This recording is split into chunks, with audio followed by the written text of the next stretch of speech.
صلوات علی محمد کی بارگاہ میں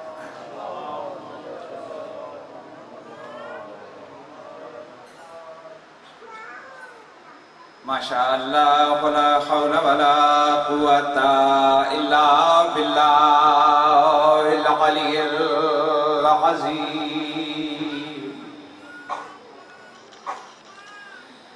رب اشرح لی صدری ویسر لی امری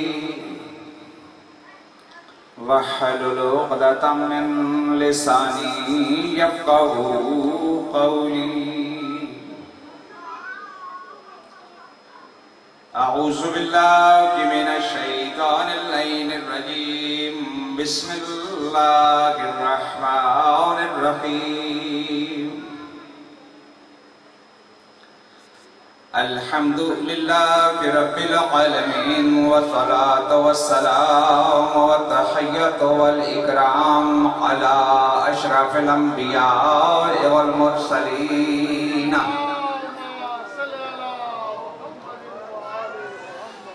سیدنا و نبینا و شفیع ذنوبنا و طبیب قلوبنا و مولانا ابی القاسم محمد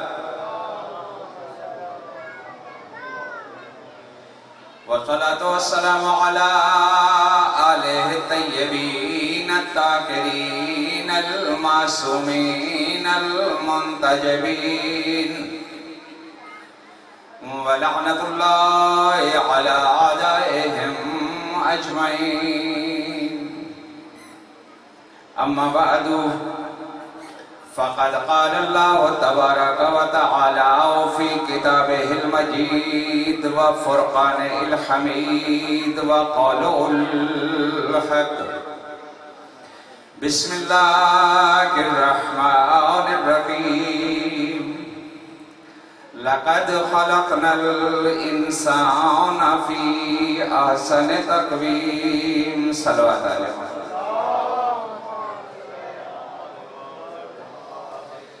یہ جسم میرا ہے اپنا یہ جان میری ہے یہ جسم میرا ہے اپنا یہ جان میری ہے یہ پانک پن یہ تجمل یہ شان میری ہے پروردگار عالم آپ کو سلامت رکھے اور آغاز میں میرے انتہائی واجب الشفقت بھائی آپ سب کو پتا ہے کہ میرا بھائی مجھے کتنا پیارا ہے لیکن اس نے میرے بارے میں جو باتیں کی ہیں اور جس محبت کا اظہار فرمایا ہے اللہ ان کی اس محبت کو عبادت میں شمار فرمائے یہ الگ بات کہ انہوں نے مجھ سے اتنی محبت کا اظہار فرمایا لیکن میں اس قابل اپنے آپ کو نہیں سمجھتا بہت زیادہ انہوں نے میرے بارے میں آپ کا خادم ہوں آپ کے جوتے سیدھے کرنے والا مکتب اہل بیت کا ایک ادنا شاگرد اللہ آپ کا تشریف لانا اپنی بارگاہ میں عظیم عبادت شمار فرمائے پروردگار عالم اس ذکر کے صدقے میں آپ کی دعاؤں کو مستجاب فرمائے میری طرف توجہ رکھیے گا آنے والے مہمان مومنین آتے رہیں گے انشاءاللہ اللہ بیماروں کو شفاء کاملہ و عاجلہ عطا فرمائے خالق کائنات تمام مومنین کے پرسے اپنی بارگاہ میں قبول فرمائے ایک بلند صلوات ہدیہ فرمائیں گے آپ ایک اور صلوات آل محمد کی بارگاہ میں ہدیہ فرمائیں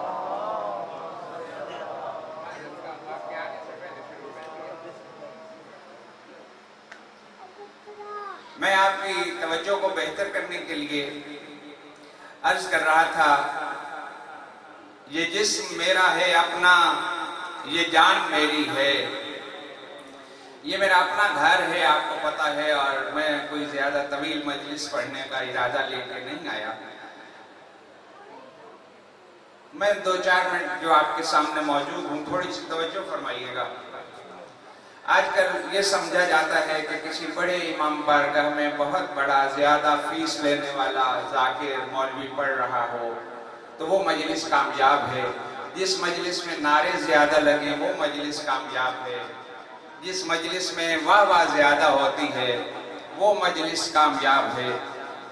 یہ سارے معیار ہمارے نزدیک ہیں، آل محمد کے نزدیک کامیاب مجلس کا یہ معیار نہیں ہے۔ آل محمد خلوص کو دیکھتے ہیں، آپ کے اخلاص کو دیکھتے ہیں۔ آل محمد اس مجلس کو کامیاب مجلس سمجھتے ہیں جس مجلس سے آپ کوئی چیز لے کے نکلتے ہیں۔ جب آپ مجلس سے جائیں تو عزاخانے سے نکلتے ہوئے آپ کو خود یہ محسوس ہو رہا ہو کہ میرے اندر کوئی تبدیلی واقع ہوئی ہے، اور میں ایک صلوات آل محمد کی بارگاہ میں ہدیہ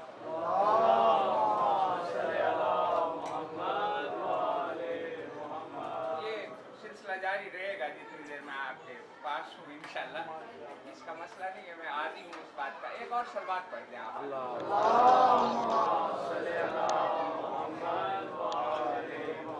میں آپ کی خدمت میں یہ عرض کر رہا تھا کہ کامیاب مجلس کیا ہے؟ آقا تقی بہجت فرمایا کرتے تھے کہ جب آپ کسی مجلس میں جا رہے ہوں اور راستے میں شہر کے لوگ آپ سے پوچھیں کہ آپ کہاں جا رہے ہیں تو آپ انہیں یہ مت کہیں کہ ہم مجلس میں جا رہے ہیں، بلکہ آپ انہیں کہیں کہ ہم کربلا جا رہے ہیں۔ آج آپ نے کوچہ علمدار کے اندر یہ جو کربلا سجائی ہے، آپ کو اس بات کا اندازہ نہیں ہے کہ آل محمد کے نزدیک اس کی قدر و قیمت کتنی ہے۔ سید و سردار تشریف فرما ہے، ان کی جد کے آزادار تشریف فرما ہے، آپ اس علم کو کاندھا دینے کے لیے آ جائے ہیں جس علم کو بچانے کے لیے حسین کے بھائی نے اپنے دونوں بازو قلم کرائے تھے۔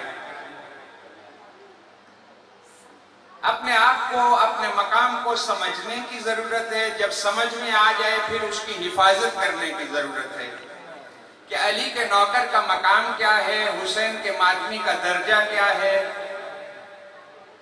ہر کسی کے اپنے شہر کے اندر تعارف ہوتے ہیں نا،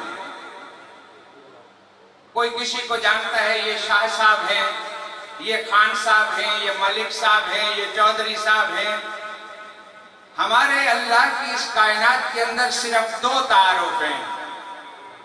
جب آپ سیاہ لباس پہن کے اپنے محلے میں، گلیوں میں، سڑکوں پہ نکلتے ہیں، ہر دیکھنے والا کہتا ہے یا یہ علی کا شیعہ ہے یا حسین کا ماتمی ہے۔ ہماری فقط یہ دو نسبتیں ہیں، اپنی ان نسبتوں کی حفاظت کرنے کی ضرورت ہے۔ آج آپ نے اس مجلس میں عہد کرنا ہے کہ میں نے فقط اپنا لباس تبدیل نہیں کرنا، میں نے ان 10 دنوں کے اندر اپنا کردار تبدیل کرنا ہے۔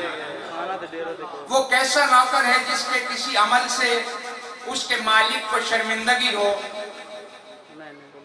آل محمد جیسے ہادی اللہ نے ہمیں عطا فرمائے ہیں، اور یہ وہ ہادی ہیں جیسے ہادی اللہ نے کائنات میں کسی کو عطا نہیں فرمائے۔ اللہ کی ذات نے اس عارضی زندگی میں سر اٹھا کر جینے کے لیے ہمیں حسین جیسا ہادی عطا فرمایا ہے۔ اس دنیا میں اپنے بچوں کو بہادر اور غیرت مند بنانے کے لیے اللہ نے علی المرتضی جیسا عالم اور عادل ہادی ہمیں عطا فرمایا ہے۔ ہم علی کے شیعہ ہیں۔ میں اپنے 4 مصروں کو بھولا نہیں ہوں، میں وہ آپ کی خدمت میں پہلے عرض کر دوں، یہی سے پھر اپنی گفتگو کو آگے بڑھائیں گے۔ میں عرض کر رہا تھا جب سید زادہ آیا ہے اس وقت میں نے پھر اس کو روک لیا اور اپنی گفتگو کو، اور تمہیداً 2 جملے آپ کی خدمت میں عرض کر دیے۔ یہ جسم میرا ہے اپنا، یہ جان میری ہے، یہ بانٹ پن، یہ تجمل، یہ شان میری ہے۔ زمانہ لاکھ مجھے روکتا رہے لیکن علی علی میں کروں گا، زبان میری ہے۔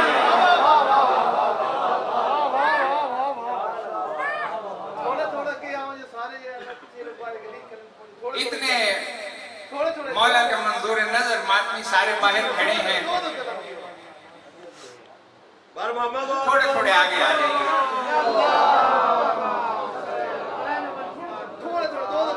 بسم اللہ تکلیف کریں. جگہ تھوڑی بے شک تنگ ہے لیکن دل تنگ نہیں ہے علی کے نوکروں کے. آپ تھوڑا تھوڑا آگے آ جائیں, سارے ماتمی اندر آ جائیں, میری بات پہنچ جائے گی سب تک. اللہ میرے بھائیوں کو سلامت رکھے. اللہ حسین بادشاہ کا علم اٹھانے والے یہ ہاتھ سلامت رکھے.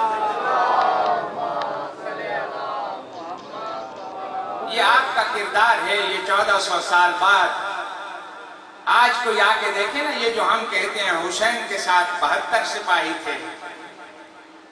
میں 2 سال پہلے کربلا خیمہ گاہ کے بعد اپنے ایک سید دوست کے ساتھ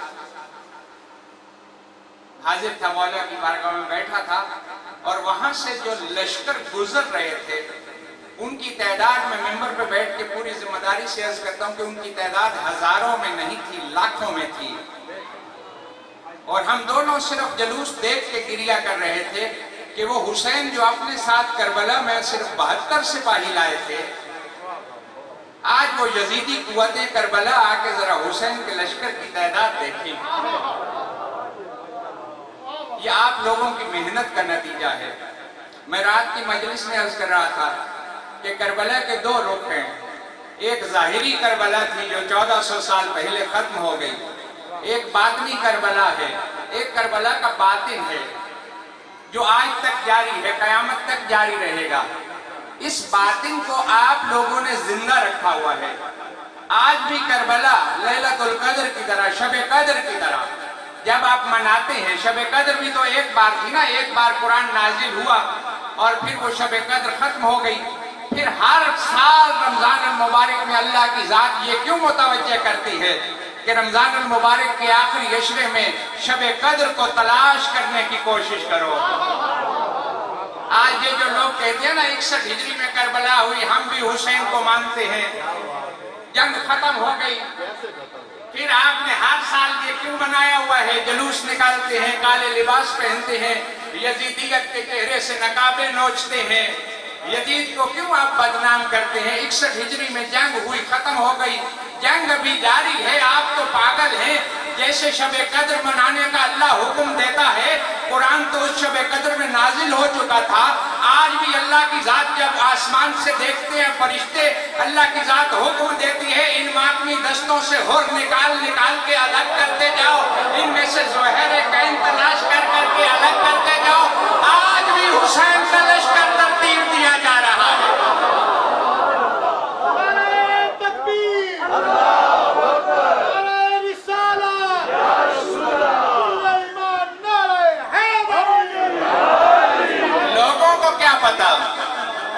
کہ یہ جناب سیدہ کی دعا کا نتیجہ ہیں یہ ماتمی حلقے, یہ تو زہرا کی دعا ہے.